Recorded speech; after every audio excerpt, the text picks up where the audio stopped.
Aerocont Vision has always led the market with new technologies, starting with one of the first implementations of H.264 in the industry, and most recently with our new wide dynamic range technology. One of the newest innovations that I'm most excited about is our new stellar low light technology.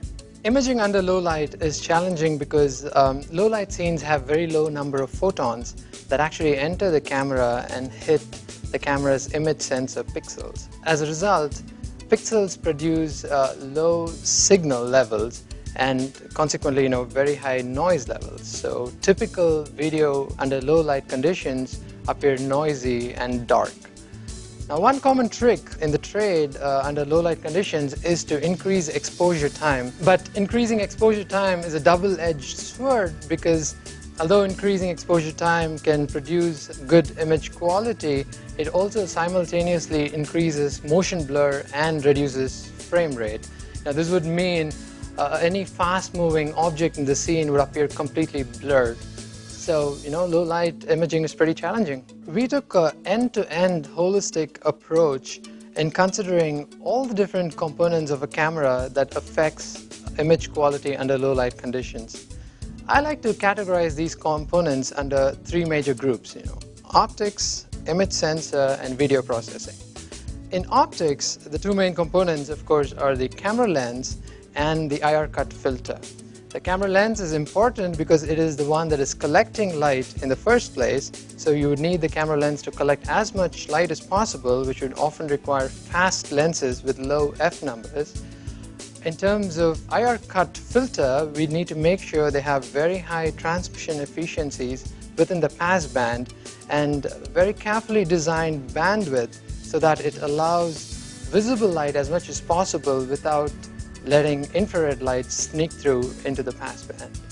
As far as image sensor is concerned, it's so important to carefully choose image sensors with very good pixel design that maximizes light sensitivity. So this may mean, choosing appropriate pixel sizes, may mean, choosing sensors with high gains, and also very carefully tuning the image sensor so that it is at its peak performance under low light conditions.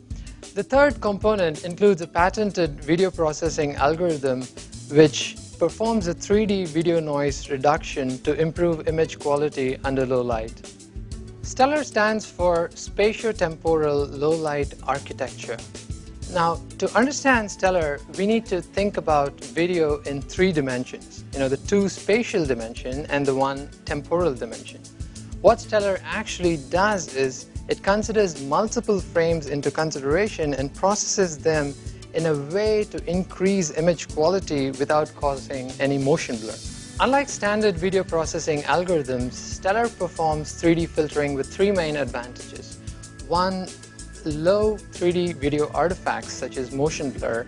And number two, low memory bandwidth requirements. And number three, it's highly computationally efficient. So all of these three things together allows us to process our video in a way that we have very high image quality under extremely low light conditions.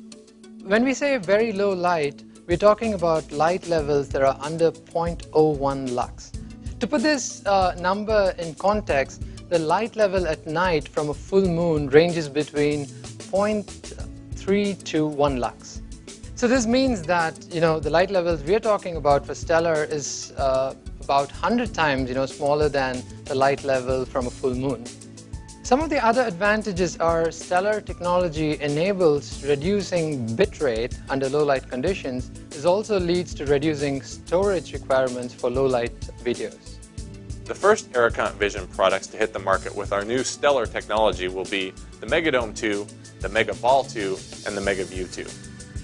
We think that Aerocont Vision Stellar technology solves one of our customers' toughest problems in low light imaging.